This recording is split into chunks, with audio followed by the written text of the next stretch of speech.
La chouette a dit qu'il y a un moment dans un voyage où les paysages changent. La lumière devient plus chaude, les routes plus longues et les silences un peu plus profonds.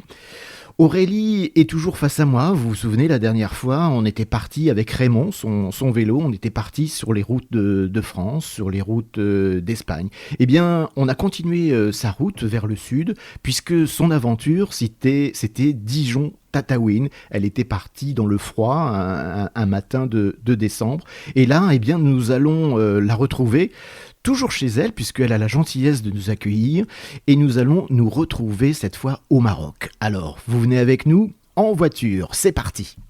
Plein phare présente La Chouette à dire par Olivier Bizio. Bonsoir Aurélie. Bonsoir. Bon, la dernière fois, je t'avais demandé si je pouvais te tutoyer. C'est toujours d'actualité, je peux te tutoyer, y a pas de Oui, souci. c'est toujours bon. En tous les cas, merci encore une fois de nous accueillir chez toi. Comme je le disais, juste avant de prendre ma deux chevaux, nous avons déjà traversé toute la France, les Pyrénées, l'Espagne, et nous nous retrouvons cette fois au Maroc. C'est bien ça. C'était à quel mois que tu étais arrivé au Maroc? Je suis arrivée le 15 mars 2025 en plein Ramadan. Et à quel moment tu as senti que tu entrais vraiment dans un autre univers? En arrivant comme ça au Maroc? Déjà en arrivant pendant le Ramadan, c'est déjà une expérience, je trouve, parce que en fait tout le pays change de rythme.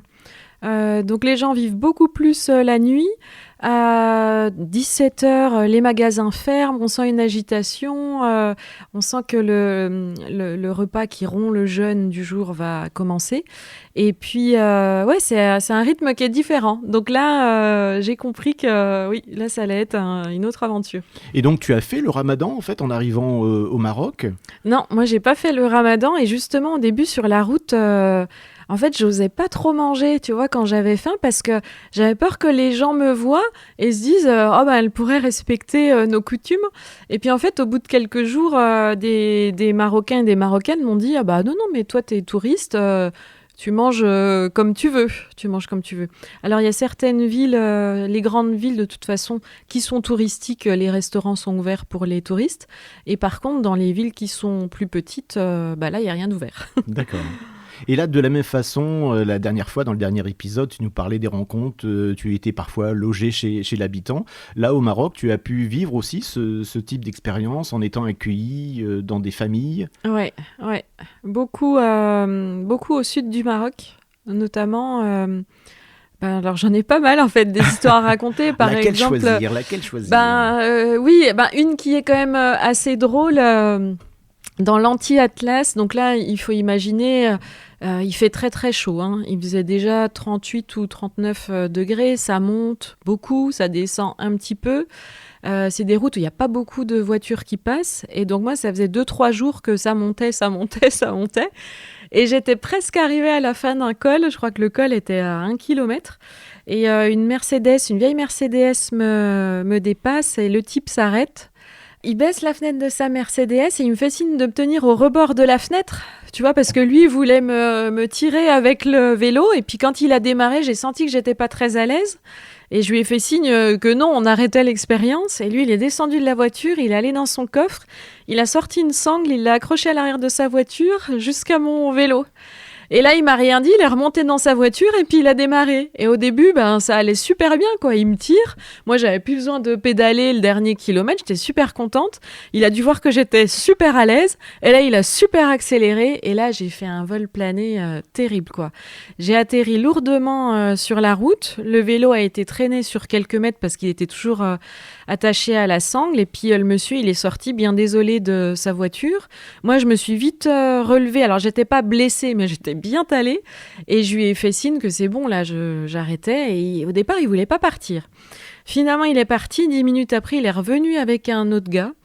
Là, il m'a pas demandé mon avis. Il a pris mes sacoches, il les a mis à l'arrière de la bagnole. Moi, il a mis le vélo dans le coffre de sa voiture.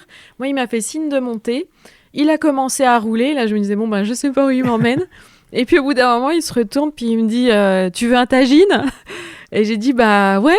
Et du coup, j'ai passé 3 jours avec eux. C'est comme ça que je les ai rencontrés. C'est incroyable cette aventure parce que on pourrait imaginer au tout début où tu nous racontes ce qui t'est arrivé, on pourrait se dire oh là là, qu'est-ce qui va se passer, qu'est-ce qui va se passer. Puis au final, ça se termine super bien, ça se termine autour d'un tagine parce qu'en fait, ça partait d'un bon sentiment. Il a voulu t'aider à gravir. Ah bah oui, moi je savais qu'il était très embêté quand l'accident est arrivé. Et donc ce tagine, c'était avec toute sa famille, tu as été accueilli? Alors là, en fait, ils étaient dans un tout petit village, lui et 2 amis à lui.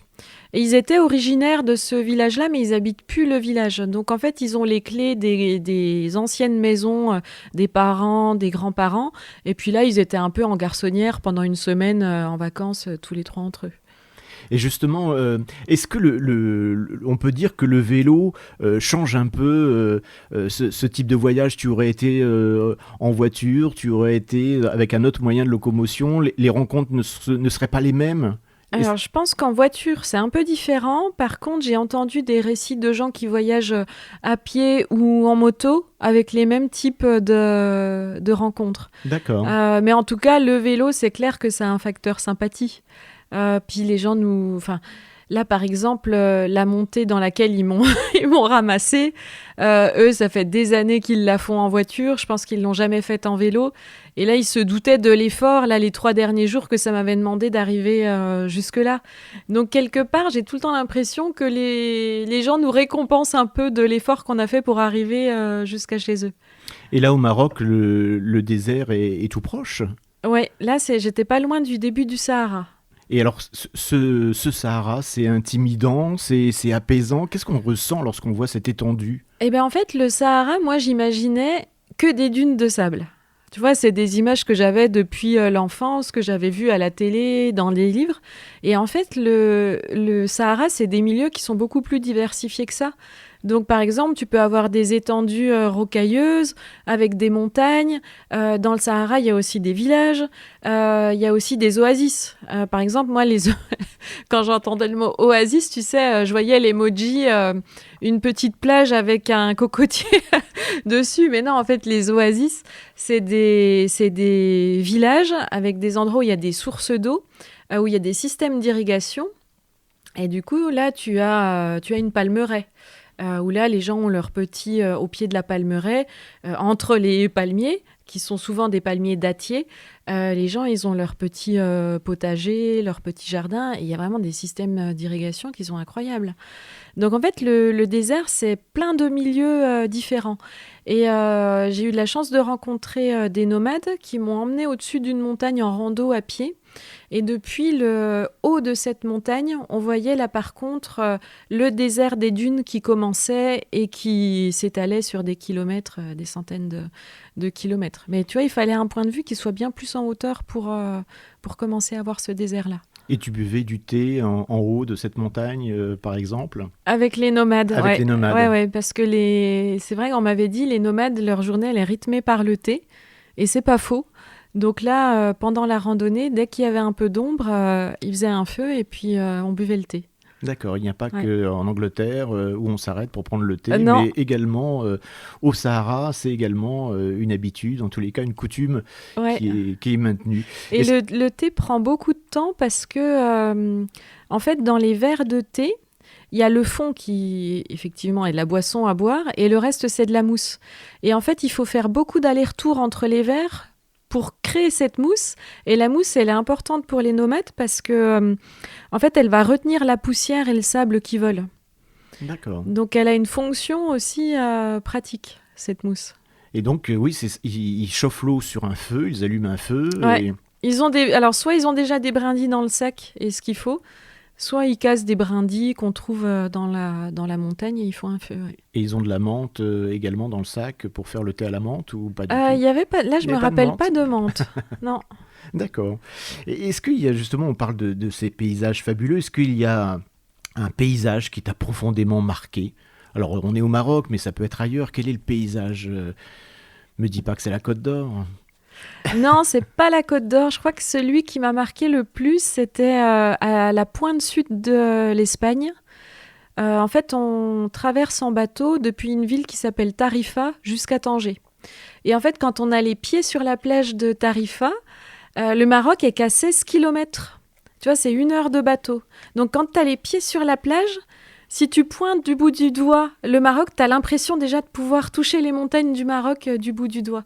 Et ça m'a beaucoup marqué. En fait, que le continent, tu vois, tu passes d'un continent à l'autre, mais en fait, il est qu'à 16 kilomètres, c'est rien. Oui, c'est ça, c'est simplement un tout petit passage et puis on traverse le continent. Ça, c'est et vrai puis moi, je le traverse dans ce sens-là, tu vois, parce que là, je suis touriste et j'ai les papiers et du coup, je vais aller découvrir un autre pays. Et à ce moment-là, tu peux pas ne pas penser aux gens qui font le chemin dans le sens inverse, tu vois, et qui traversent par leurs moyens la Méditerranée, tu vois, dans le but espérer une vie meilleure. Une vie meilleure. Donc c'est un paysage qui est chargé, en fait, qui est beau et qui est chargé en sens.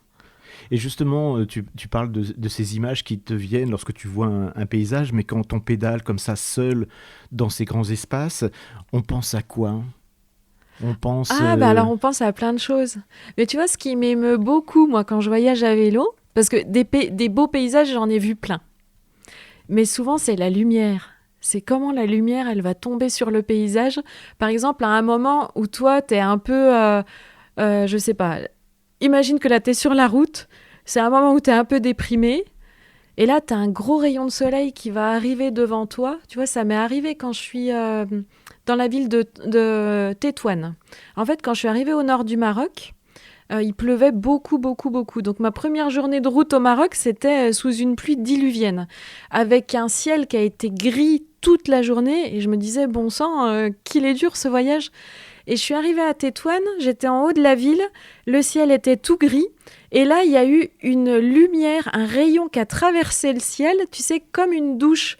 Quand on regarde un spectacle et qu'il y a une lumière qui descend sur un acteur, on appelle ça une douche.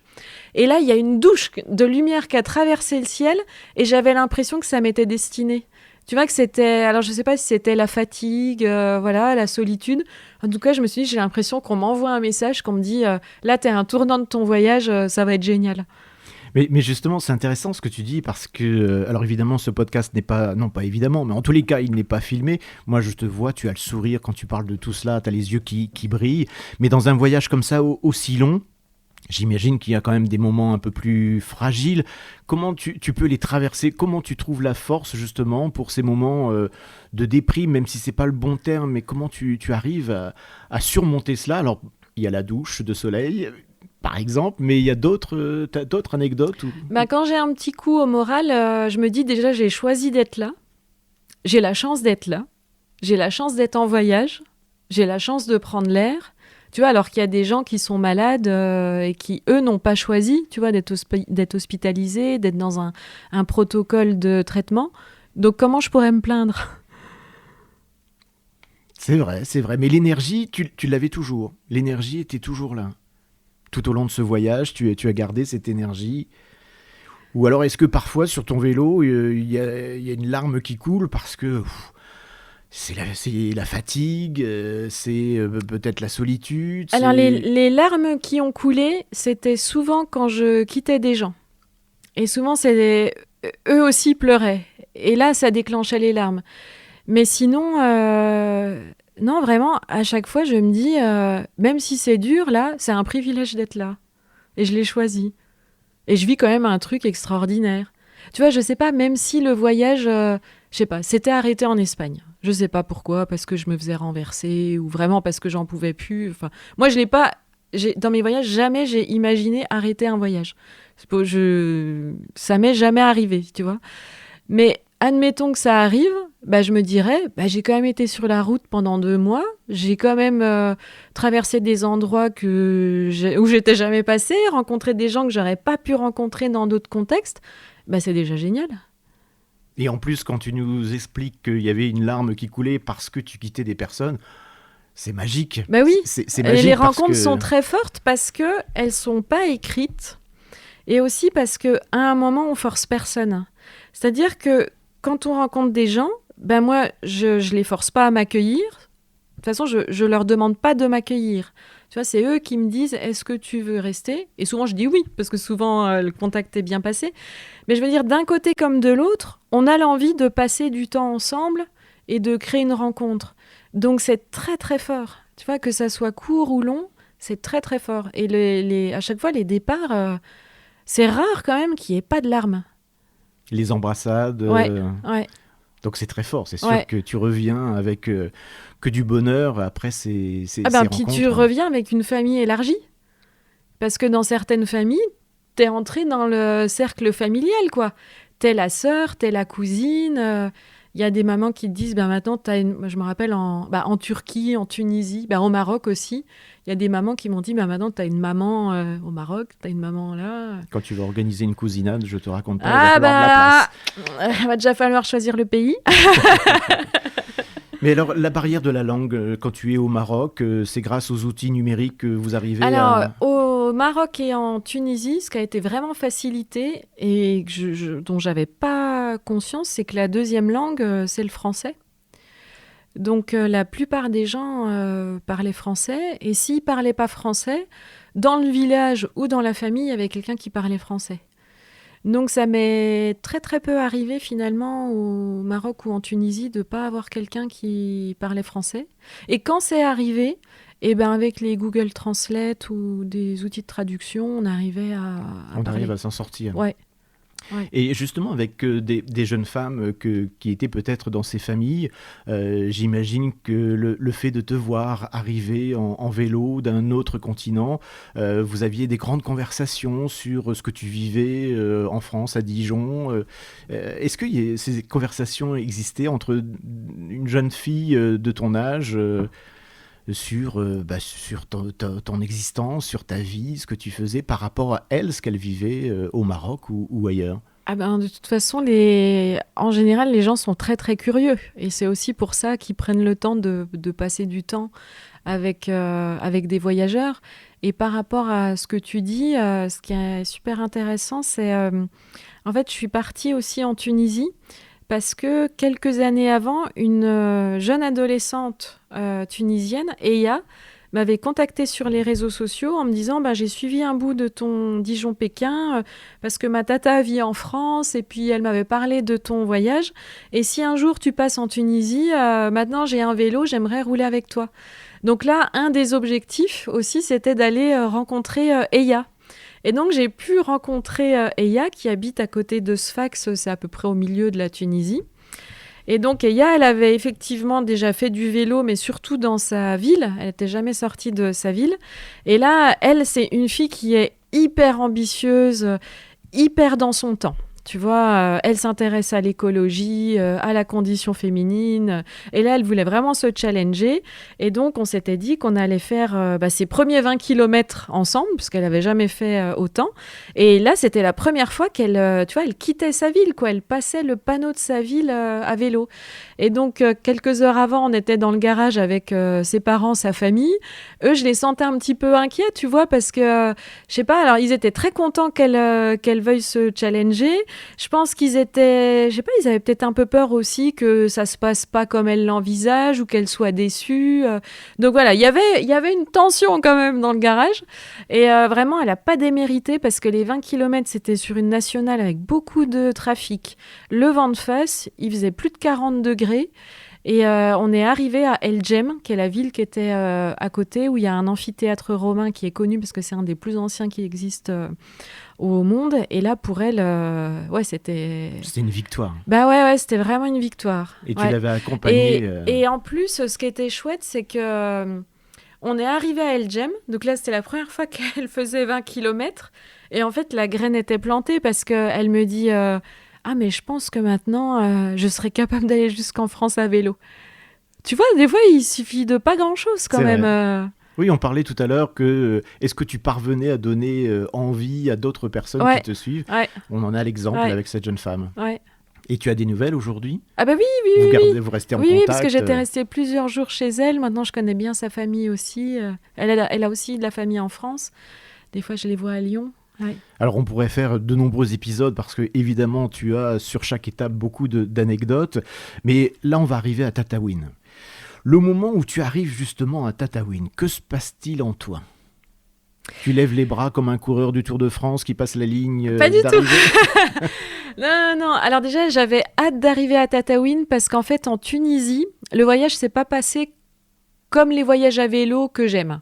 Parce qu'il y a une très forte présence policière. Donc, j'ai eu une escorte. J'ai pas pu faire de camping sauvage. Donc, c'est vrai qu'à la fin, ça ressemblait plus aux voyages à vélo comme j'aime les faire.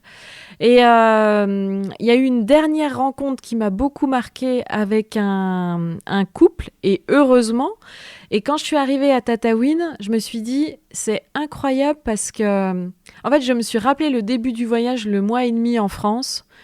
Et je me suis dit, mais quand j'étais en France, je ne me voyais pas arriver à Tataouine. Là, je suis enfin arrivée. J'ai adoré ce que j'ai vécu. J'ai adoré les rencontres que j'ai faites. J'ai adoré, en fait, me dépasser aussi. Et c'était la première fois où je me suis dit, je suis contente du voyage que j'ai fait. Et pour la première fois, je me sens prête à rentrer. Parce que d'habitude, quand je rentrais de voyage, j'avais un moment de spleen, tu vois. Retardais où l'échéance. t'as pas complètement envie de rentrer. Des fois, c'est pas ton choix parce que t'avais une date butoir. Alors que là, j'avais pas de date butoir. Au départ, mon voyage devait durer 4 mois. Je suis arrivée à Tataouine au bout de 7 mois et demi, presque 8 mois. Donc, j'ai vraiment profité du voyage, tu vois, pris mon temps et roulé à mon rythme et vécu à mon rythme aussi à fond. Et je me disais, maintenant, je me sens prête à revenir dans mon quotidien et à reconstruire une vie qui me ressemble davantage. Mais alors, c'est marrant par rapport à ce que tu dis. On n'a pas l'impression que c'est une explosion de joie d'arriver à Tataouine, mais plutôt un grand calme intérieur Oui. En disant Oui. c'est bon, Oui. je peux rentrer. Oui. Et je me suis dit, je pense que je suis guérie. C'est important ce que tu nous dis. Oui. Oui. Je me suis dit, je pense que la dépression, à 95%, j'en suis guérie. Donc pour moi, c'était énorme. Et puis si tu veux, moi, comme les années après le Dijon-Pékin ont été difficiles, quand j'ai commencé ce voyage-là, et qui restait à cause de la dépression et du cancer, finalement, plus rien de la nana que j'étais, tu vois, en 2019, ouais, je voulais voir de quoi je pouvais être encore capable. Et surtout, je sais pas, il y avait un peu cette croyance en la vie, en me disant, mais est-ce que la vie va remettre des choses positives sur mon chemin ? Et là, pendant le voyage, elle en a remis plein. Donc, effectivement, c'était pas une explosion de joie, c'était l'apaisement, quoi. L'apaisement. Ouais. Je vais me permettre de revenir sur ce que tu nous disais il y a quelques instants. Tu parlais d'un accompagnement de la police. Oui. Mais alors, c'était parce que tu étais une jeune femme sur un vélo, sur les routes. Pourquoi ils t'accompagnaient comme cela ? Oui, ils ont des protocoles. Et là, je suis arrivée en fait au début de l'été. Et dans ces endroits-là, il n'y a pas beaucoup de touristes. Donc je pense aussi que j'étais très visible par les policiers qui passaient. Eux, dans leur fiche de poste, ils doivent encadrer normalement les touristes, surtout quand ils sont seuls, hommes ou femmes. Et donc, pour notre sécurité, je pense pour que, tu vois, il n'y ait pas un problème qui sorte dans la presse internationale et que ça ait un impact sur le tourisme, ça c'est mon interprétation, et du coup, j'ai eu la police presque tout le temps. T'avais des gardes du corps. Ouais. Encore une fois, ça partait d'un bon sentiment, sauf que c'était pas ce que toi tu souhaitais. Et voilà, ça part d'un bon sentiment, et même les Tunisiens qui... pour la plupart, n'ont pas l'habitude de voyager à vélo et comprenaient pas forcément ma démarche. Ils me disaient, mais t'as de la chance que la police, elle veille sur toi, parce que vu les risques que tu prends, ils sont gentils, les policiers. Et moi, ça m'interrogeait, parce que je me disais, oui, mais là, en fait, on prend tellement soin de ma sécurité que j'ai plus de liberté. C'est plus la vraie aventure qu'on peut imaginer. J'ai plus la liberté de déambuler, j'ai plus la liberté de rencontrer les gens parce qu'il y a la voiture de police qui est derrière et qui m'emmenait d'un hôtel à l'autre. Tu vois, j'avais pas le droit de camper, j'avais pas le droit de passer par des routes secondaires. Donc t'as vraiment une voiture qui te suit, quoi. C'est une escorte. Par contre, les policiers, ouais, t'es très sympa. J'ai rencontré beaucoup de policiers. Tu les as toujours en contact ? Certains, oui. Ils se sont mis au vélo, je suis sûr. Peut-être pas, mais... En tous les cas, est-ce que cette destination de Tataouine ressemblait à ce que tu avais imaginé ? J'imaginais pas grand-chose, en fait, de Tataouine. Par contre, je pensais que c'était connu. Et que c'était une destination touristique, tu vois, comme Djerba, Hammamet. Et en fait, non, Tataouine, c'est pas connu, c'est pas touristique. C'est connu des Français parce qu'on a cette expression-là. Et en fait, l'expression partir à Tataouine, elle venait de la guerre parce qu'il y avait un bagne, en fait, à Tataouine, où on envoyait les soldats qui avaient fauté. il y avait un bagne en fait à Tataouine où on envoyait les soldats qui avaient fauté. Donc quand on envoyait un Français à Tataouine, c'était vraiment on t'envoie loin dans la souffrance et tu n'en reviendras jamais. En fait, l'expression elle venait de là. La deuxième chose qui m'a surprise en arrivant à Tataouine, c'est que Tataouine, ça veut dire la source d'eau. Et à Tataouine, j'avais réservé une auberge de jeunesse. Et quand je suis arrivée dans le dortoir, en fait, il n'y avait pas d'eau au robinet, pas d'eau à la chasse d'eau. Et le gars qui tenait l'auberge de jeunesse m'a dit, bah non, il n'y a pas d'eau tout le temps chez nous. Donc, je t'enverrai un message sur WhatsApp quand c'est bon, quoi, quand il faut y aller. Et il y a toute une économie de livraison d'eau qui se met en place pour que les gens puissent avoir de l'eau au moment où il n'y en a plus au robinet. Donc la question de l'eau, c'est crucial. Et ça là-bas. devient de plus en plus, c'est vrai que Bah c'est oui. question de l'eau. Mais en tous les cas, maintenant, nous saurons, quand on entendra Tataouine, nous saurons d'où vient cette expression. Alors maintenant, le retour sur Dijon, parce que, bon, tu nous l'as dit, ça y est, tu es prête, il y a ce calme intérieur qui t'a envahi, tu es prête à refaire la route, mais donc tu repars à vélo, comment tu fais ? Alors moi, j'ai un quotidien qui est tout ce qu'il y a de plus normal. J'ai repris une activité que j'avais commencée il y a quelques années, qui est biographe pour particuliers. En fait, c'est un peu ce que je faisais déjà sur la route depuis quelques années quand je rencontrais des gens. Souvent, je racontais leur histoire et je la partageais sur les réseaux sociaux. Et là, en fait, je continue ça. C'est pour les gens ordinaires qui veulent raconter leur histoire de vie pour la transmettre sous forme de livres à leurs proches, à leur famille, avec l'idée que ce qu'on a vécu, peut-être des petits détails de notre enfance, c'est pas le quotidien qu'on connaît actuellement. Il y a beaucoup de choses qui se perdent avec l'oralité, ce qu'on raconte. Et là, l'idée, c'est de figer des histoires et de pouvoir les transmettre de génération en génération. Donc, je continue à rencontrer des gens que je ne connaissais pas, à leur poser des questions, à les écouter beaucoup, et puis après, à prendre le temps d'écrire et de mettre en page et de faire imprimer. C'est-à-dire qu'on peut imaginer un senior, je dis un senior Pour tous les âges, parce que les gens peuvent avoir envie de raconter effectivement l'essentiel de leur vie, et ça peut être une longue vie. Ils peuvent avoir envie de raconter une partie de leur vie, je sais pas, l'enfance, l'adolescence, ou une passion qui les a animés, ou une rencontre. Ça peut être des livres plus ou moins grands. Moi, je me dis, même si c'est un livre de 5 pages, si c'est quelque chose qui a compté pour eux, ça compte pour moi. Donc... Pour faire tout cela, il faut aimer les gens, je pense. Et j'ai le sentiment, en te découvrant, que tu aimes les gens. Tu aimes les découvrir, tu aimes aller vers eux. Et ça, je pense que c'est une de tes grandes qualités. Si je peux me permettre, Aurélie, bien évidemment. Mais je ne pense pas me tromper. Chaque personne, c'est comme un monde, en fait. Parce que même, tu vois, nos parents ou nos voisins, on les connaît jamais vraiment. Et j'ai l'impression qu'on vit pas tous dans le même monde, en fait, avec ce qu'on a, avec les expériences, les histoires de vie, ce qu'on a gardé en mémoire. Donc, à chaque fois qu'on rencontre quelqu'un, je pense qu'il faut faire preuve de beaucoup d'humilité et de juger le moins possible. Et ça, c'est ce que les voyages à vélo m'ont apporté, de juger le moins possible. Par exemple, avant de partir au Maghreb, je m'étais dit, je pense que je vais avoir beaucoup de mal si je rencontre des gens qui sont polygames.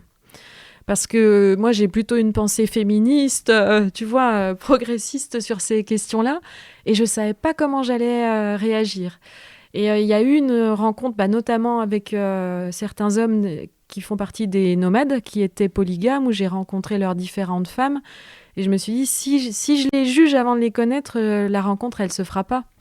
Et en fait, c'était des gens super. Et du coup, là, il fallait adopter un autre point de vue, se dire, eux, ils viennent d'une culture qui est différente. En plus, c'est des générations qui sont plus âgées que moi et qui reproduisent un schéma qui n'est plus celui qui se rejoue maintenant. Tu vois, il y a de moins en moins de polygamie actuellement au Maghreb. Donc là, c'est pareil, en fait. Quand je rencontre des gens ordinaires à Dijon qui veulent raconter leur histoire, je me mets un peu dans la posture de la voyageuse. Sans a priori. Ouais. Et puis bien évidemment, à côté de tout cela, tu animes des conférences où tu racontes tes aventures, que ce soit en Bourgogne, mais aussi en Franche-Comté. Et c'est de nouveau un partage avec des personnes qui découvrent, parfois qui ont vécu avec toi à travers les réseaux sociaux. Et c'est un rendez-vous que tu continues à leur donner depuis ton retour, en fait. Oui.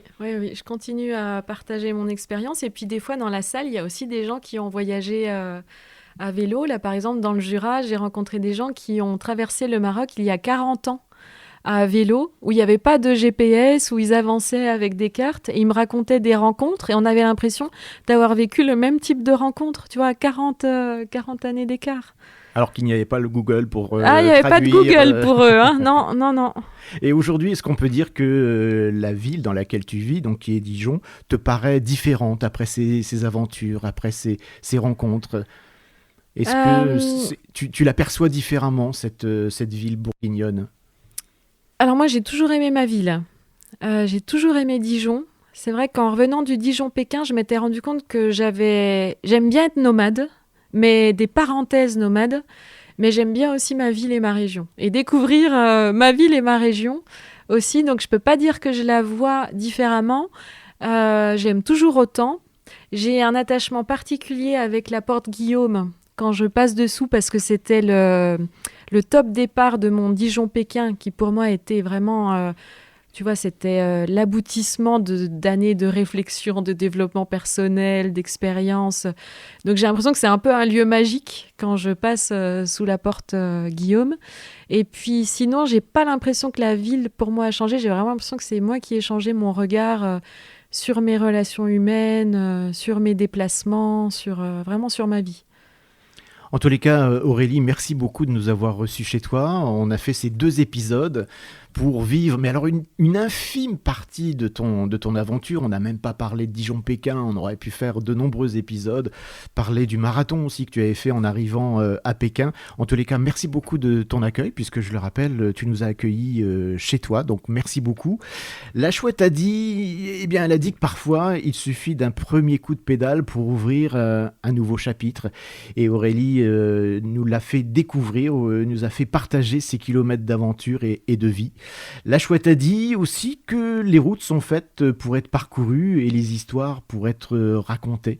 C'est ce que tu nous disais tout à l'heure. En tous les cas, merci à vous, auditrices, auditeurs de La Chouette a dit. Si cette conversation vous a plu, eh bien, n'hésitez pas à la faire vivre. Faites vivre La Chouette, likez, partagez. Nous sommes sur les réseaux sociaux et pourquoi pas nous envoyer des petits messages pour nous faire part de vos avis, de ce que vous avez ressenti, de vos envies aussi d'entendre à La Chouette a dit. Et puis c'est grâce à vous si La Chouette continue de voler vers ces différentes rencontres. On se retrouve donc très bientôt pour un nouvel épisode. Merci de votre fidélité et d'ici là, gardez l'oreille ouverte.